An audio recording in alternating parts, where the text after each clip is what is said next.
Assalamualaikum warahmatullahi wabarakatuh. Selamat malam, Om Swastiastu, Shalom, salam kebajikan. Perkenalkan, nama saya Rio Sudirman Bolon. Saya mahasiswa semester 7 di Universitas Riau Kepulauan, Merdeka Batam, jurusan Teknik Industri, Fakultas Teknik. Di sini saya akan mempresentasikan pengenalan software Minitab dengan mata kuliah Design of Experiment yang dibimbing oleh Bapak Insinyur Abdullah Merjani ST MT. Oke, kita akan mengerjakan soalnya.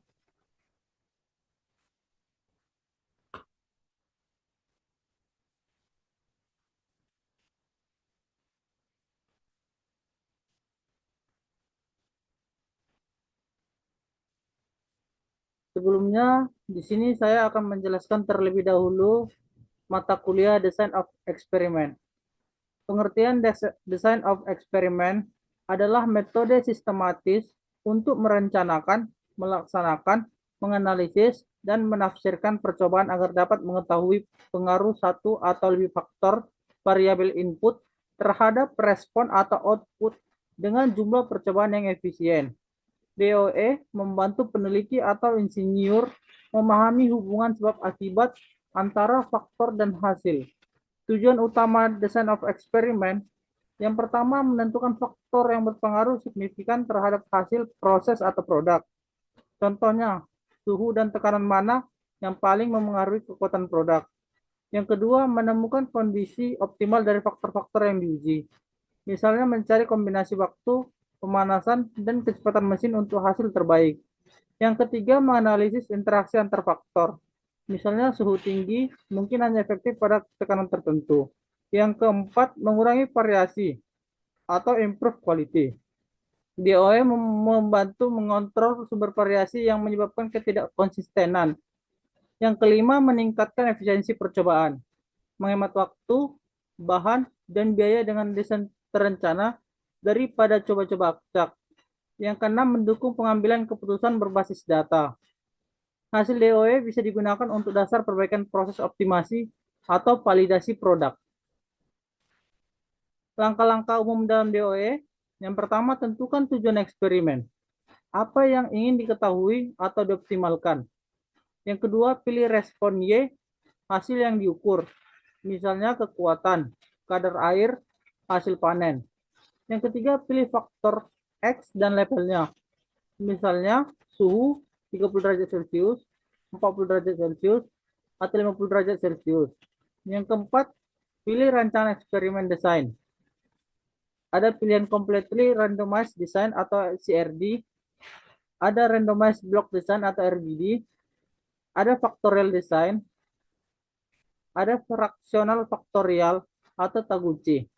Yang kelima, laksanakan percobaan secara aktif atau randomization. Yang keenam, analisis hasil dengan ANOVA atau regresi. Yang ketujuh, simpulkan faktor signifikan dan rekomendasi perbaikan.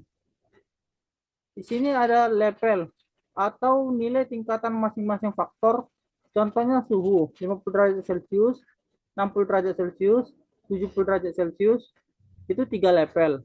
Blok artinya pengelompokan untuk mengurangi variabilitas yang tidak terkait dengan faktor. Contohnya hari pengukuran, batch mesin, operator, blok menangkap sumber variasi eksternal sehingga efek faktor lebih bersih. Yang ketiga faktor, yaitu variabel yang ingin diuji pengaruhnya. Contoh suhu, jenis bahan, kecepatan.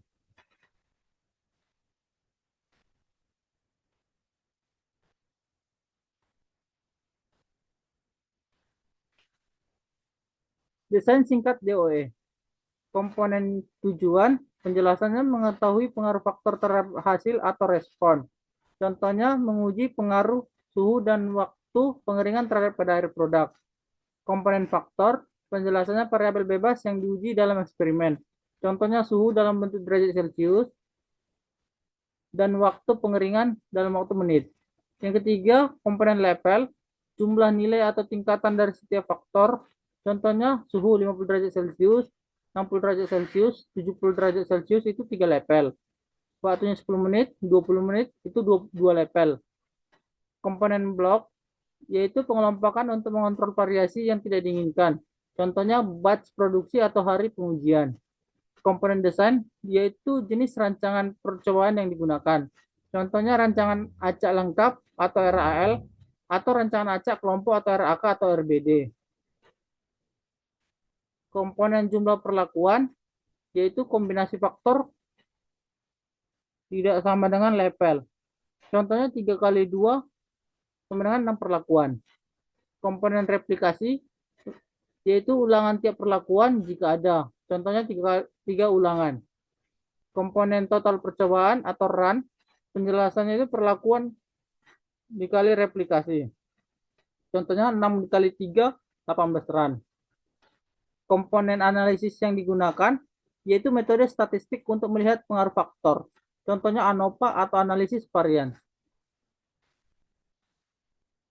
Hasil utama dari design of experiment yang dirancang dengan metode design of experiment mencakup yang pertama pengaruh faktor terhadap respon, yaitu menunjukkan faktor mana yang berpengaruh signifikan terhadap hasil atau output berdasarkan uji statistik, misalnya ANOVA.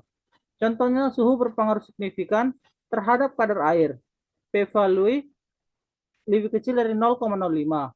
Yang kedua, interaksi antar faktor, menunjukkan apakah kombinasi 2 atau lebih faktor saling memengaruhi hasil. Contohnya ada interaksi antara suhu dan waktu pengeringan terhadap kadar air. Yang ketiga, nilai optimum faktor, yaitu menentukan kombinasi level faktor yang memberikan hasil terbaik atau optimal. Contohnya kadar air terendah diperoleh pada suhu 70 derajat Celcius dan waktu 20 menit. Yang keempat, variabilitas dan error eksperimen, yaitu menunjukkan seberapa besar variasi data yang tidak dapat dijelaskan oleh faktor atau error atau noise. Contohnya 90% variasi dari hasil dijelaskan oleh faktor dan interaksi, 10%-nya oleh error. Yang kelima, model empiris atau persamaan regresi atau opsional, yaitu membentuk model matematis yang menggambarkan hubungan antar faktor dan respon. Contohnya, Y45 dikurang 2 kali A dikurang 1,5 kali B ditambah 0,5 kali AB.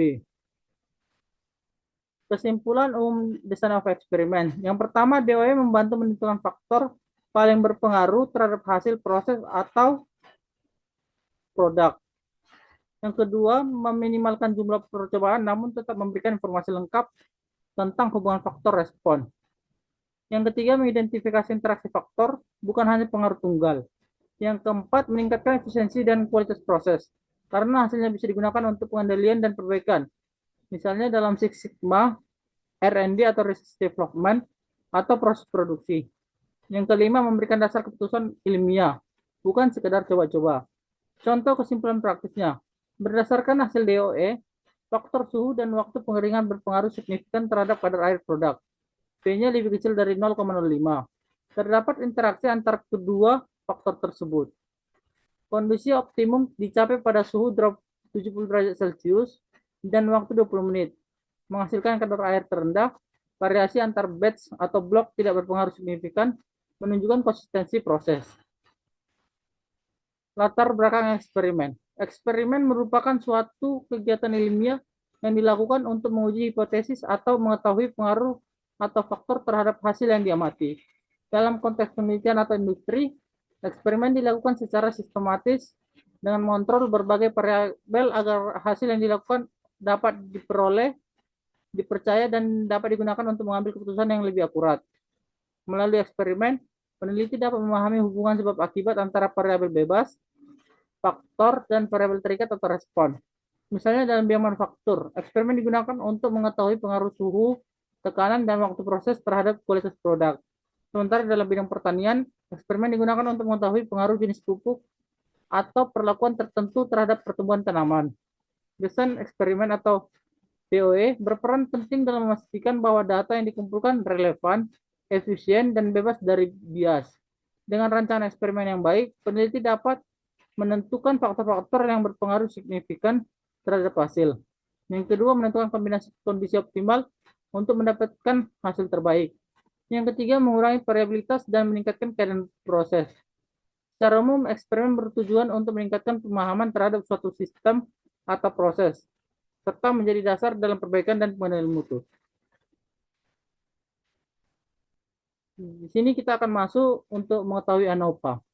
Untuk menganalisis hasil dari eksperimen yang melibatkan beberapa perlakuan, digunakan analisis seragam, ANOPA, atau analisis of variance.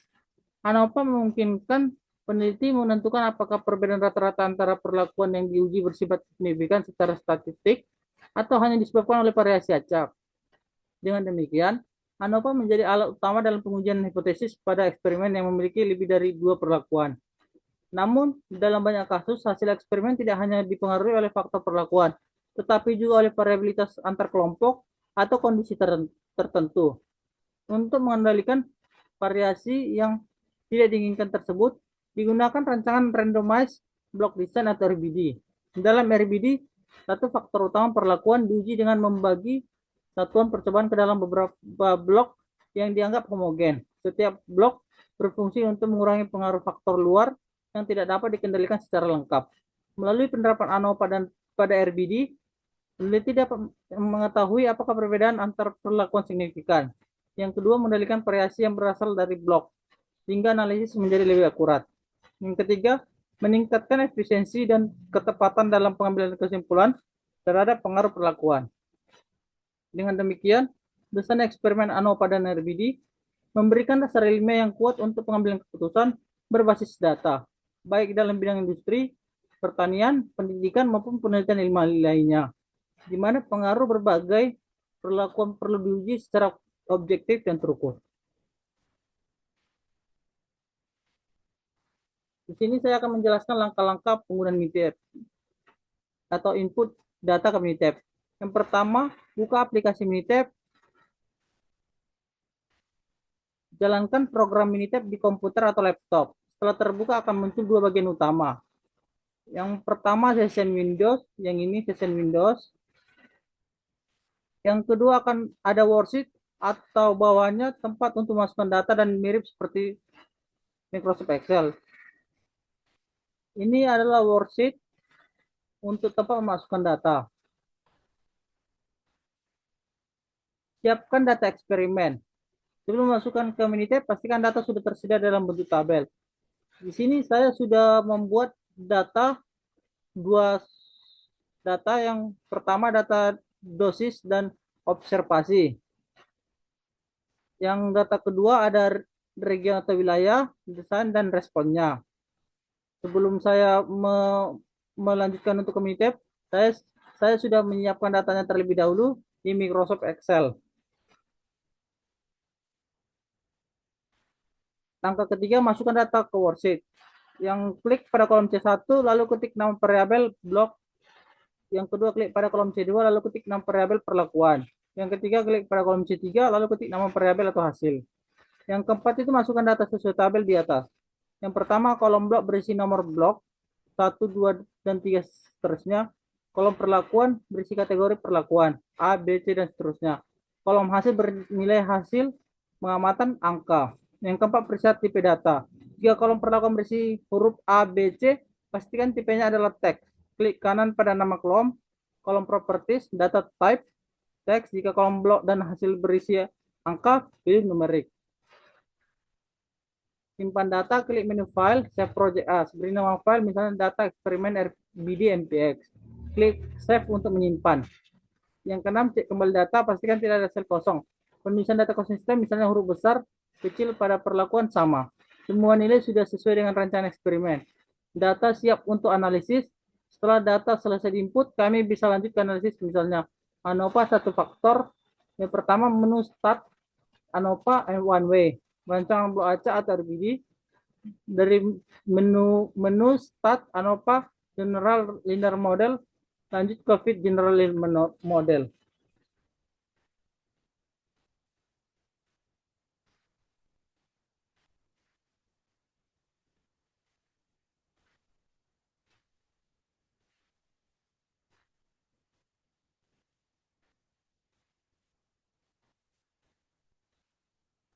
Di sini ada soal yang berupa data. Itu sebuah produsen farmasi ingin menyelidiki bioaktivitas obat baru. Sebuah eksperimen acak faktor tunggal dilakukan dengan 3 tingkat dosis dan diperoleh hasil sebagai berikut. Di sini ada datanya, ada dosis 20 gram, 30 gram, 40 gram dengan observasi 24, 28, 37, 30. 30 gram ada 37, 44, 31 observasi 35. 40 gram 42, 47, 52, 38. Yang pertama A-nya, adakah bukti yang menunjukkan bahwa tingkat dosis mempengaruhi bioaktivitas gunakan alfa dengan 0,05. Jika yang B-nya, jika memungkinkan, buat perbandingan antara pasangan rata-rata. Kesimpulan apa yang dapat Anda tarik? Yang C-nya, analisis residual dari percobaan ini dan berikan komentar tentang kecukupan model. Di sini kita akan masukkan datanya terlebih dahulu. Ini datanya sudah saya masukkan. Ada dosis 20 gram itu banyak 4 data. Dan 30 gram ada 4 data juga. Dan data 40 gram ini ada 4 data juga. Selanjutnya kita blok datanya, kita copy paste, kita ke menu Minitab-nya. Di sini menu Minitab ini adalah worksheet untuk lembaran kerjanya. Untuk apanya kita mulai, kita copy paste. Selanjutnya apabila sudah keluar, di sini ada daftar menu yang file, edit, data, calc, start, graph, dan view selanjutnya. Di sini ada menu-menu toolsnya. Kita akan memulai untuk ANOVA-nya. Kita klik menu start, ANOVA, kita pilih one way. Pertama kita pilih yang untuk kolom ini, kita pilih respon data or are in A1 column for all factor level. Selanjutnya kita isi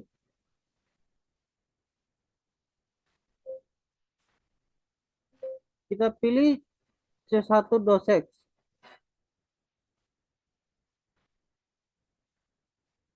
Kita pilih observasi sebagai respon. Kemudian kita select. Dan faktornya itu C1 atau dosis. Kita select. Selanjutnya di sini ada pilihan option. Kita pilih yang two-sided. Kita klik OK. Kemudian comparison. Untuk comparison, yang teksnya kita checklist. Kita klik OK. Lanjut untuk graph-nya. Sini kita kalau untuk mau mengetahui secara keseluruhan datanya supaya nampak, kita klik untuk 4-in-1. Kita oke kan. Untuk resultnya di sini kita pilih expanded table biar semuanya terlihat, dan ini kita checklist satu-satu semua sampai keseluruhannya. Terus kita oke kan. Untuk storage di sini kita fit sama residualnya kita oke kan. Selanjutnya kita klik oke. Dan data akan diproses. Di sini sudah ada keluar datanya, yaitu dengan metodenya alpha 0,05. Faktor informasinya ada 3 level dengan value-nya 20 gram, 30 gram, 40 gram. Faktornya dosis. Di sini sumbernya ada dosis dan p-value-nya itu 0,014. Berarti ini di atas dari 0,05, berarti ditolak sama ini, faktornya ditolak dengan nilainya di atas dari p-value. Di sini ada dosisnya, kita lihat ada 20 gram, 30 gram, 40 gram dengan kadarnya 95%. Kemudian 23,35, 36 sampai 36,15.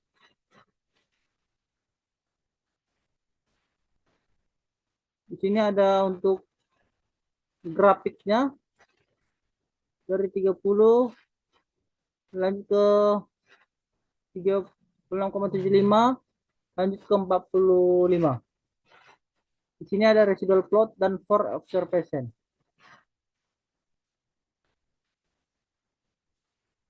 Lanjut untuk soal berikutnya.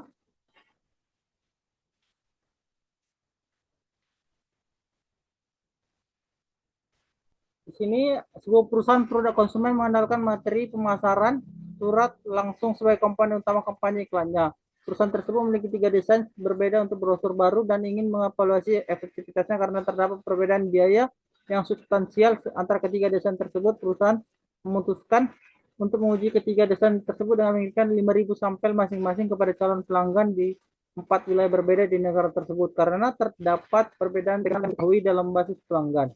Wilayah dianggap sebagai blok. Jumlah tanggapan untuk setiap surat adalah sebagai berikut. Yang A-nya analisis data dari percobaan ini. Gunakan metode Fisher LSD untuk membandingkan ketiga rancangan tersebut guna menentukan secara spesifik rancangan mana yang berbeda dalam tingkat respon rata-rata. Analisis residual dari percobaan ini. Di sini ada datanya, desain 1, 2, 3, dan wilayahnya NE itu ada 3 data, NW ada 3 data, SE ada 3 data, SW ada 3 data. Selanjutnya kita masukkan semua datanya ke Microsoft Excel terlebih dahulu untuk mempermudah kita ke software Minitab.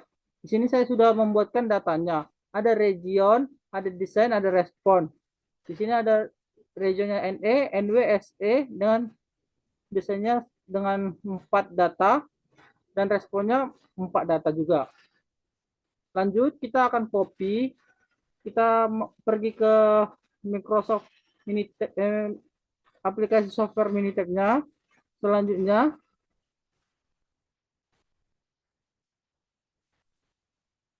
kita lanjut ke worksheet 2.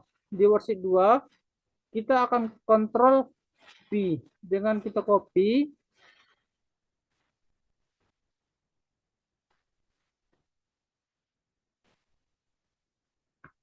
Selanjutnya kita akan ke menu. Setelah kita copy, di sini ada 12 data dengan region, desain, respon. Selanjutnya kita ke menu start, ANOVA, kita pilih one way. Dari one way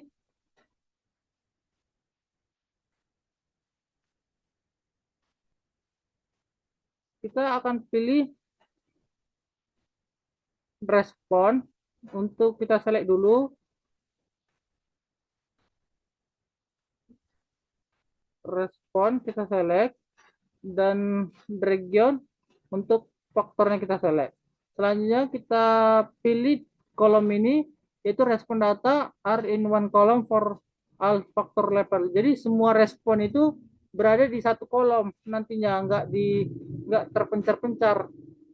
Kita klik yang all factor. Selanjutnya kita masuk ke option. Di option ini kita pilih yang two seeded. Kita oke kan. Selanjutnya di compression. Di compression ini kita klik tes yang hasilnya ada interval plot, grouping, information, sama tes juga. Kita oke kan. Terus kita menu graph-nya, data plotnya ada interval plot. Jadi kita ke interval plotnya diklik. Sama untuk semuanya supaya datanya terlihat, kita klik 4 in 1. Kita oke kan.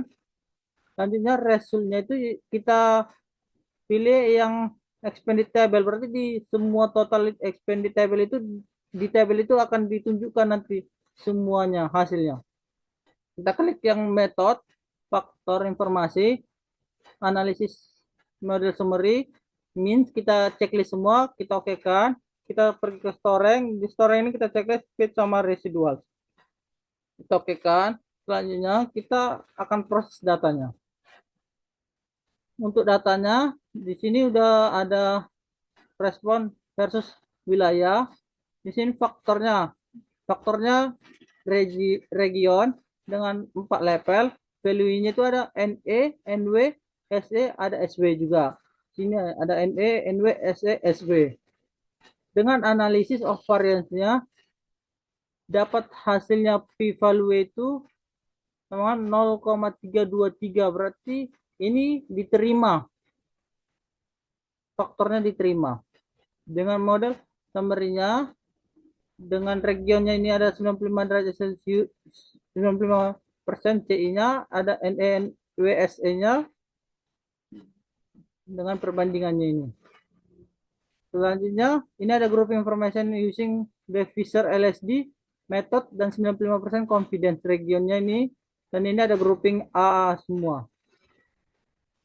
Dan di sini kita dapat melihat ini untuk Fisher individual 95% CLS dan interval plot of responses versus region.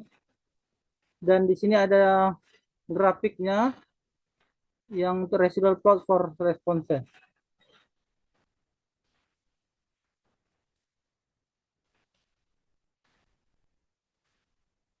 Terima kasih buat presentasi saya mengenai Microsoft Minitab. Untuk beberapa yang apabila ada komentar dari teman-teman atau dari rekan-rekan yang ingin memberikan komentar, silakan kirim di kolom komentar. Sekian dari presentasi saya ucapkan terima kasih dan selamat